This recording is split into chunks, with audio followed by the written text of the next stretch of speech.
오늘의 주요 뉴스입니다. 버스와 택시 업계가 역대 최대 폭의 요금 인상안을 요구하고 나섰습니다. 충청북도는 합리적인 안을 찾겠다며 이례적으로 공청회까지 열기로 했습니다.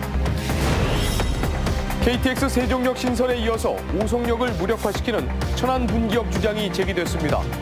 중국은 대응할 가치도 없다는 입장이지만 국가 균형 발전이라는 대의가 지역 이기주의로 쏠리는 양상입니다. 맑고 쾌청했던 가을 하늘이 미세먼지로 뿌옇게 뒤덮였습니다. 넉 달 만에 중국발 미세먼지가 한반도로 몰려들었기 때문인데 앞으로는 더 자주 발생할 것으로 예상됩니다. 경찰이 미궁 속에 빠질 뻔했던 한밤중 뺑소니 사고의 범인을 붙잡았습니다.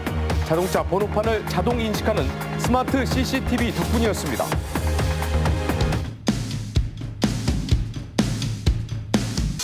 열어봐. 세상을 향한 문. 우리에게 입학은 취업이다. 충북보건과학대학교. 네, 여러분 안녕하십니까? CJB 8시 뉴스입니다. 올 가을 들어서 처음으로 미세먼지가 나쁨 수준을 기록했습니다. 계절적으로 중국발 미세먼지 영향이 점차 커지는 만큼 건강관리에 각별히 유의하셔야겠습니다. 구준혜 기자입니다.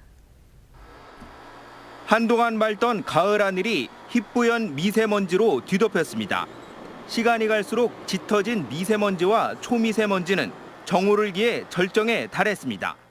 단약 매포읍의 미세먼지 농도가 매우 나쁨 수준인 163까지 치솟는 등 대부분 지역이 나쁨 수준을 보였고 초미세먼지 농도 역시 상당수 지역에서 나쁨 이상 수준을 기록했습니다. 충북 지역 미세먼지 농도가 나쁨 수준을 보인 것은 지난 6월 이후 100여일 만입니다. 주요 원인은 북서풍을 타고 들어온 중국발 미세먼지였습니다. 지난 12일 산동반도를 출발한 미세먼지가 사흘 뒤 우리나라로 유입되는 모습을 위성사진을 통해 확인할 수 있습니다. 문제는 시간이 갈수록 미세먼지 발생 빈도와 농도가 더욱 높아질 거란 점입니다. 이제는 계절풍이 서풍 또는 북서풍이 부는 계절이라 내년 4월, 5월까지 지속적으로 가끔 때때로 발생될. 이에 따라 건강관리에도 비상이 걸렸습니다. 미세먼지는 호흡기에 나쁜 영향을 미칠 뿐 아니라 안구 결막염과 피부 알레르기 등을 유발하는 것으로 알려졌습니다.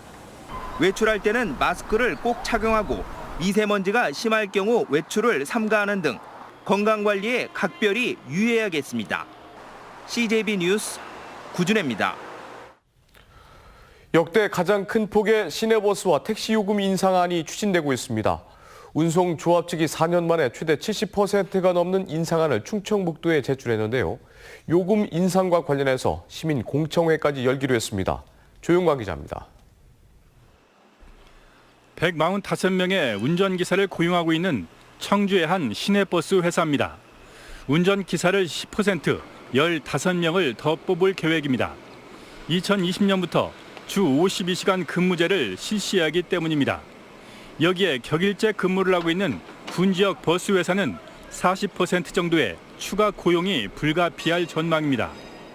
청주 시내 같은 경우는 지금 만약에 2020년도에 그 부분을 시행을 한다면 인건비 부담은 뭐 얘기할 것도 없고 지금 요금 인상된 지가 한 5년 정도 됐기 때문에 충북버스조합이 충청북도에 2014년 이후 4년 만에 요금 인상을 신청했습니다.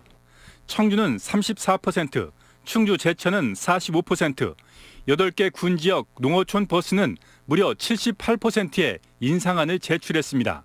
청주 시내버스 같은 경우는 이게 지금 33.4%라는 것이 실질적인 적자예요. 그래가지고 지금 현재 우리 6개 회사가 임금을 제때 주지 못하는. 근로시간 단축 대상이 아닌 택시조합도 기본료를 3,200원으로 거리와 시간 요금도 큰 폭의 인상을 요청했습니다. 충청북도는 이례적으로 시민 공청회까지 열기로 했습니다. 경영 상태를 담보할 수 있는 그런 범위를 보장을 하면서 승객들의 그 부담을 최소화시키는 그런 적정 범위를 찾아내야지. 버스와 택시 요금 인상은 대리운전 요금에도 영향을 미칠 수 있어 시민들의 부담은 이래저래 더욱 커질 전망입니다. CJB 뉴스 조윤광입니다. 지난 9일 옥천에서는 한밤중 뺑소니 사고로 보행자가 사망하는 일이 벌어졌습니다. 외딴 시골길이라서 뚜렷한 증거도 없었지만 경찰은 곧바로 뺑소니범을 잡았는데요. 스마트 CCTV가 결정적인 역할을 했습니다. 김우중 기자입니다. 보행기에 몸을 의지한 할머니가 길을 건넙니다. 도로 한쪽에서 SUV가 나타나더니 달리는 속도 그대로 할머니를 치고 달아납니다. 이 사고로 보행자 81살 이모 씨가 숨졌습니다. 사고 당시 이곳은 어둠이 짙게 깔렸고 목격자도 한 명 없었기 때문에 수사는 자칫하면 난항을 겪을 수도 있었습니다. 하지만 SUV 운전자 53살 윤모 씨는 도주 후 4시간 만에 경찰에 붙잡혔습니다. 근데 최근에 설치된 스마트 CCTV를 통해서 번호를 바로 확인할 수 있었고요. 그 번호를 토대로 4시간 만에 대전에서 피의자를 검거할 수 있었습니다. 옥천군이 최근 1억 5천만 원을 들여 범죄 취약 지역 30여 곳에 설치한 스마트 CCTV 덕을 톡톡히 본 겁니다. 스마트 CCTV는 기존 영상만 녹화하는 방법용 CCTV와는 달리 초고화질로 달리는 자동차 번호판까지 자동으로 인식하고 저장합니다. 24시간 돌아가는 옥천군 통합관제센터에 똑똑한 눈까지 더해진 셈입니다. 차량 이동 시 차량 번호 인식은 물론 주변 정황을 인지할 수 있어 기존 방범 시스템보다 능동적인 범죄 예방 시스템이 될 것으로 생각됩니다. 옥천군은 범죄 취약 지역에 스마트 방범 시스템을 점진적으로 확대할 계획입니다. CJB 뉴스 김우준입니다. 충북 혁신도시의 정주 여건 만족도가 전국 10개 혁신도시 중에 가장 낮은 것으로 나타났습니다.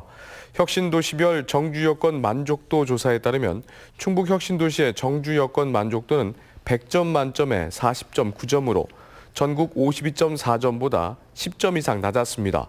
특히 교통과 의료 서비스 등 교육 환경을 제외한 모든 분야에서 전국 최하위를 기록하면서 개선 대책이 시급한 것으로 분석됐습니다.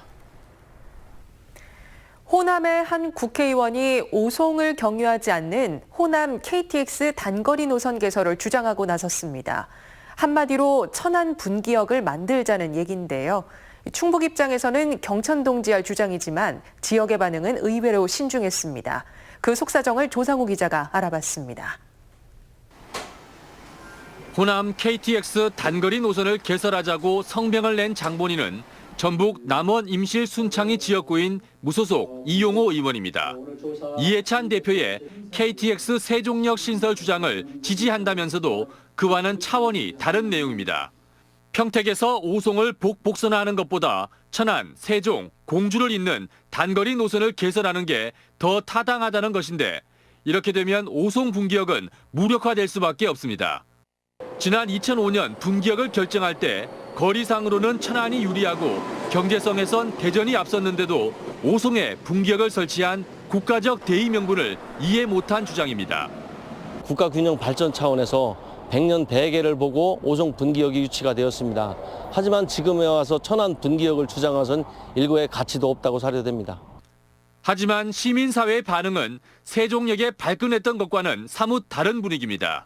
의원 개인의 주장인데다 실현 가능성이 높지 않고 무엇보다 호남은 강호축 개발을 위해 협력해야 할 우군이라는 겁니다. 서로 협력해서 강호축을 더 빨리 구축하는, 그렇게 해서 서로 공동 발전하는 그런 방향으로 가는 게 옳다고 봅니다.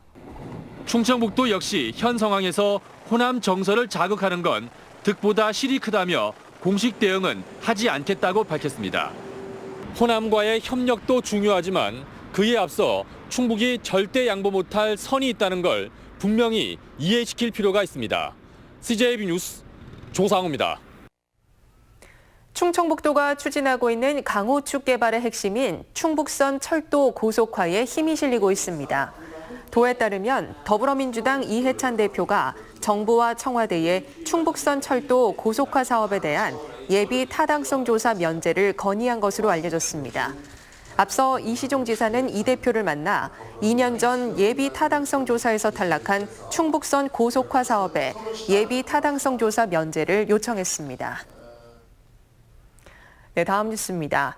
충주 호둘레에는 도내에서 가장 긴 비포장 도로가 있습니다. 길이만 무려 17km인데 이 전망 좋은 길이 내년까지 전부 포장됩니다. 홍우표 기자입니다.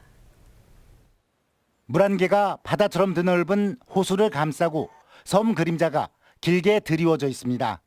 마치 다도의 해상국립공원을 연상시키는 충주호의 비경, 충주시 동량면에서 제천시 청풍면을 잇는 호반로 17km의 비포장도로를 통과하면서 펼쳐지는 장면 가운데 하나입니다.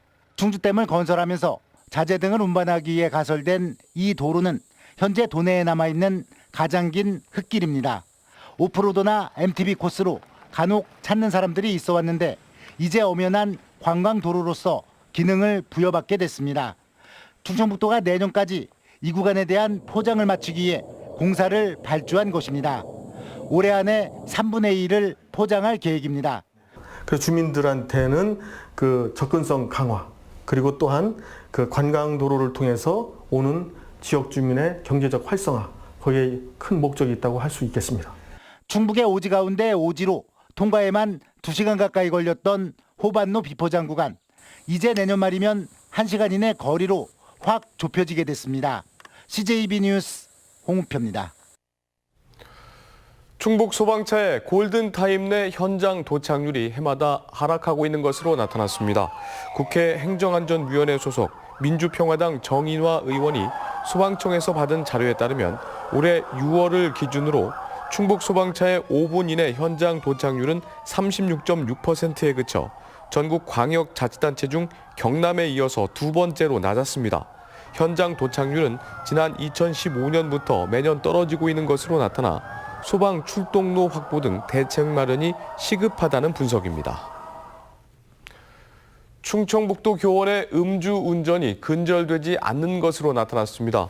국회 교육위원회 김한표 의원이 교육부에서 받은 자료에 따르면 지난 2014년부터 올해 6월까지 음주운전으로 징계를 받은 충청북도 교육청 소속의 교사는 모두 82명입니다. 이들은 2014년 11명이던 것이 2015년에는 13명, 2016년 36명, 지난해에 18명으로 파악됐으며 올해 상반기에는 4명이 적발됐습니다. 전북 익산에서 열리고 있는 전국체전 나흘째 경기에서 충북 선수단은 종합순위 9위를 향해 순항하고 있습니다.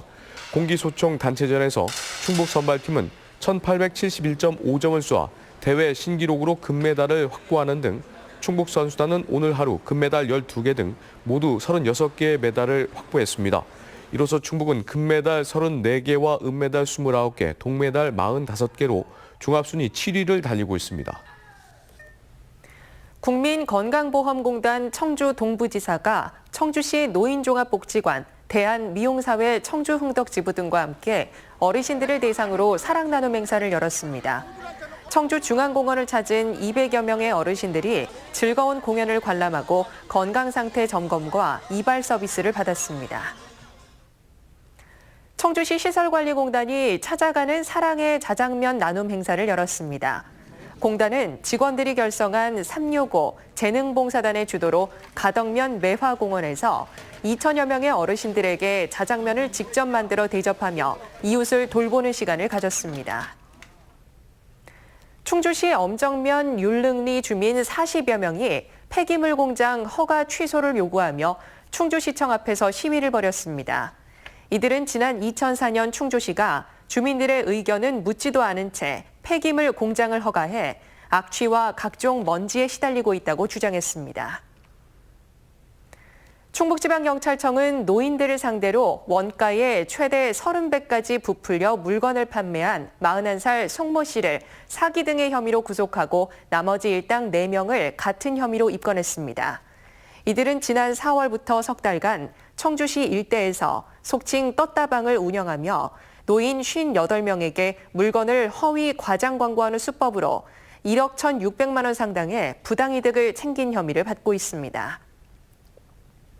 충주 가로수길 사과나무의 생산량이 5,000kg 정도로 지난해의 절반 수준에 그칠 것으로 보입니다. 충주시는 해거리와 기상이변으로 작황이 좋지 않다며 수확한 사과는 지역 노인복지시설과 장애인 복지시설에 전달할 계획이라고 밝혔습니다. 올해로 11회를 맞는 청남대 가을 국화축제가 주말인 20일부터 23일까지 단풍의 화려함, 국향의 설렘을 주제로 열립니다. 올해 축제에는 청남대에서 자체 재배한 국화류 74개 종 11,000여 본을 비롯해 각종 초화류와 야생화가 전시되고 특별 전시로 대통령 기록관에서 평화로 가는 길 남북 정상회담 사진들을 볼 수 있습니다. CJB 8시 뉴스였습니다. 함께해 주신 여러분 고맙습니다.